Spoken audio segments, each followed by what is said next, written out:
You believe that if you just work hard and do a great job, your career will take care of itself.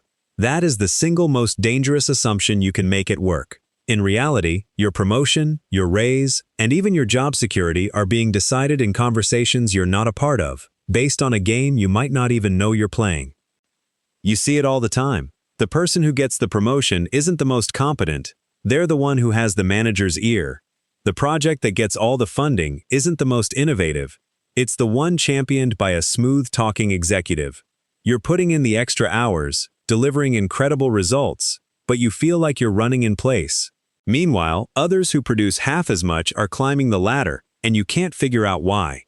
The reason is simple and brutal. Your workplace is governed by a set of unwritten rules. There's an invisible system of power, influence, and favoritism that operates just beneath the surface of the org chart.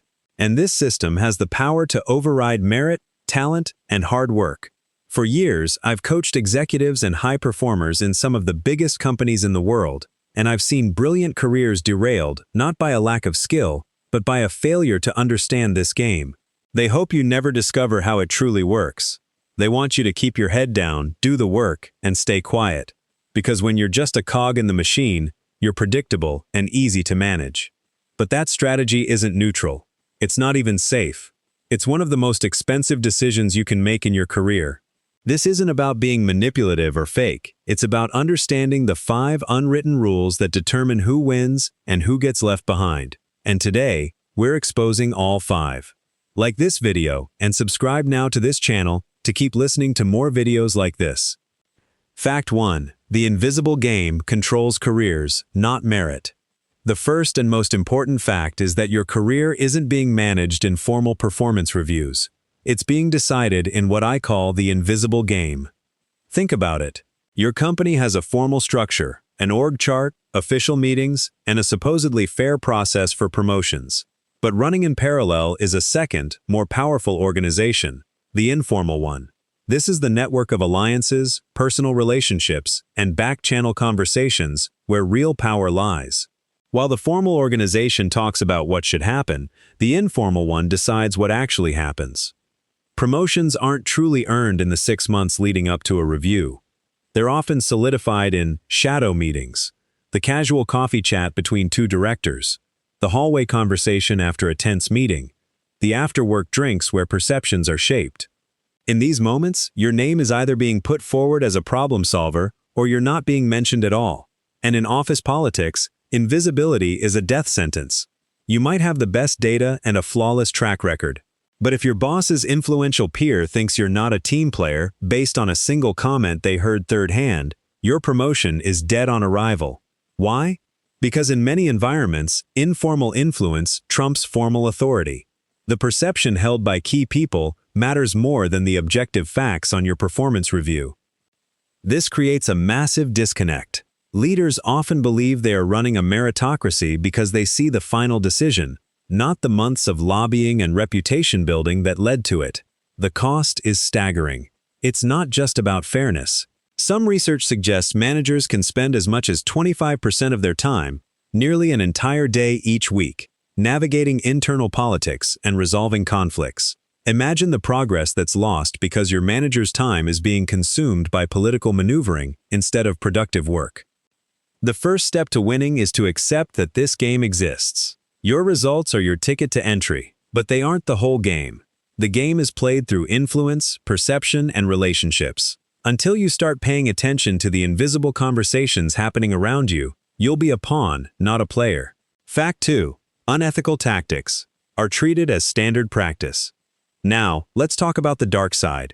When people hear office politics, they might think of harmless networking. But in many toxic environments, it's a far more sinister game. The second fact they hope you never discover is that many destructive tactics are not just common. In some workplaces, they're accepted as the cost of doing business. This is where politics moves from a tool for influence to a weapon for personal gain. Let's break down the tactics that are likely happening right under your nose. First is sabotage through strategic rumors. A political operator won't confront you directly. Instead, they'll plant a seed of doubt with your manager. They'll say something like, "John is brilliant, but I'm a little worried he's not seeing the big picture on the Acme project." It's a subtle jab, wrapped in a compliment, that starts a negative story about you. By the time that story reaches decision-makers, it's presented as a widely held concern, and you're left fighting a shadow you can't even see. Next is credit theft. This is one of the most soul-crushing forms of politics. You burn the midnight oil, come up with a game-changing idea, and in the big presentation, your boss or a colleague presents it as their own.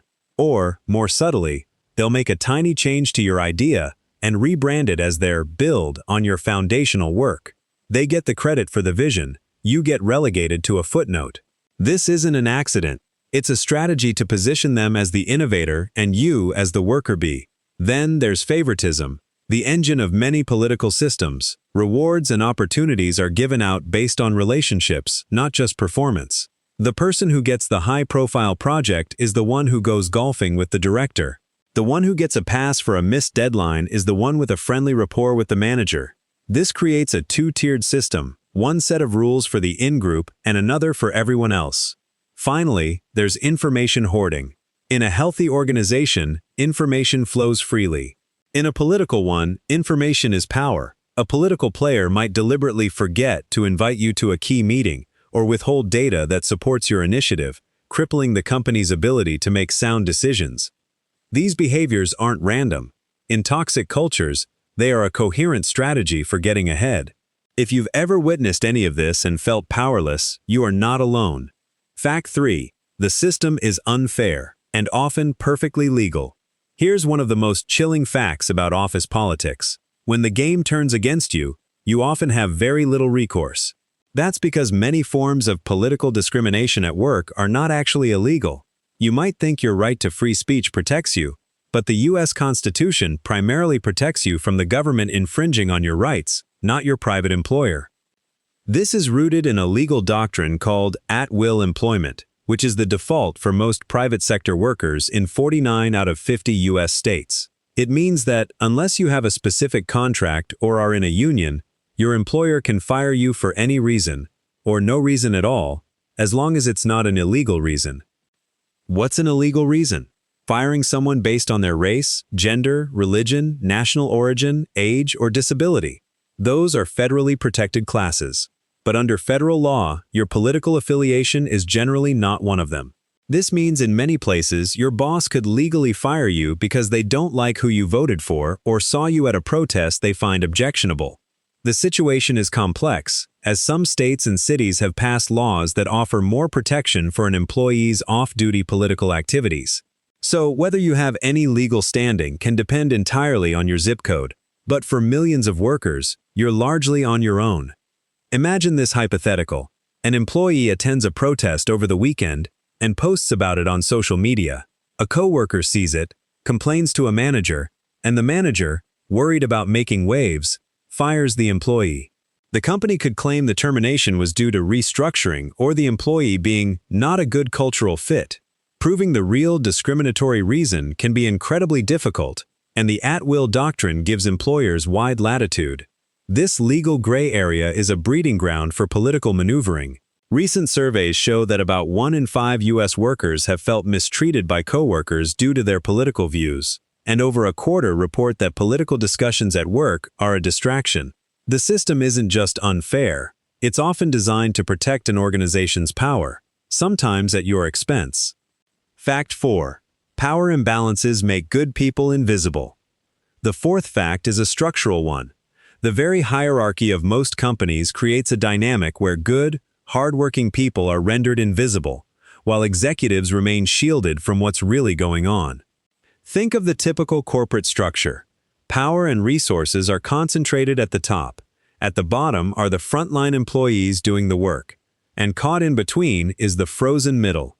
The managers responsible for execution, but with limited power to change strategy. They are squeezed from both sides, translating vague executive mandates into action while dealing with the political battles of their teams. This creates a systemic dysfunction. Senior leaders are often so insulated by layers of management that they lose touch. They operate on filtered reports and sanitized presentations, giving them a polished view of the company. They might genuinely believe they're fostering a great culture, unaware of the power struggles happening floors below. Meanwhile, those in the middle feel utterly stuck. They have to enforce unpopular policies and see firsthand how political games derail projects, but they often lack the capital to challenge a powerful executive's pet project. They are accountable for everything, but have authority over very little. What's the root cause of this political behavior? Scarcity. Resources like money, promotions, and headcount are finite. When there's only one director role and 3 qualified managers want it, a competition is created. In a healthy culture, this competition is based on merit, but in most real-world scenarios, it becomes a political campaign, with individuals using influence and perception management to win. This is the environment where good people get lost. You can be the most effective manager, but if you don't play the visibility game, if you don't ensure the right people know about your successes, you become invisible. Your hard work gets absorbed into your department's results, and the credit flows up to your director, who is more visible to senior leadership. Have you ever poured your heart into a project only to see someone more politically connected get the public praise? It's a silent epidemic in the modern workplace. Talented people get tired of being overlooked and eventually leave. This is why navigating office politics isn't just about getting ahead, it's about survival. Fact 5. Ambiguity is the politician's playground. The 5th and final fact is perhaps the most actionable. The dark side of office politics thrives in ambiguity. Where there is no clarity, there is room for manipulation. Vague goals, subjective metrics, and opaque processes are the fertile ground where political operators work. Think about the annual performance review. When criteria for exceeds expectations are fuzzy, using phrases like demonstrates leadership or is a team player, the evaluation becomes a matter of opinion. And whose opinion matters most? Your manager's, which can be swayed by political players. A savvy operator knows the months before a review are critical. They'll make sure they're highly visible on projects with leadership's attention. They'll actively manage the perception of their performance, not just the reality of it. Meanwhile, you might be quietly delivering outstanding work on a less visible project, assuming the results will speak for themselves. But when decision time comes, the political player's name is top of mind because they've been running a brilliant internal PR campaign. For those who trusted the system, this creates a deep sense of unfairness, which is a major driver of anxiety and disengagement. So, what can you do? You can't change the entire system overnight, but you can protect yourself by relentlessly seeking clarity. Your mission is to eliminate ambiguity. Don't accept vague assignments. Ask clarifying questions. What does success look like in concrete, measurable terms? Who are the key stakeholders? What is the exact deadline? When it comes to your performance, don't wait for the annual review. Take control of the narrative. In your one-on-one meetings, frame your accomplishments in the language of results. Instead of asking a loaded question like, "Is the review process rigged?" ask strategic ones like, "I want to make sure I'm exceeding expectations. What are the top 3 specific outcomes that would define success for my role in the next 6 months?" This forces them to give you concrete benchmarks. Your performance is no longer just a matter of subjective opinion, it's a matter of record. You are replacing ambiguity with clarity, and in doing so, you are taking away the political operator's favorite weapon. Understanding these truths isn't about becoming cynical, it's the opposite. It's about recognizing that office politics is a hidden system of influence that allocates opportunities. You can't opt out of office politics, but you can choose to understand it and navigate it with integrity. You can be both ethical and effective. Your hard work deserves to be recognized. Don't let it be silenced by a game you didn't even know you were playing. If this was a wake-up call, click the like button and subscribe to this channel to keep getting more video like this.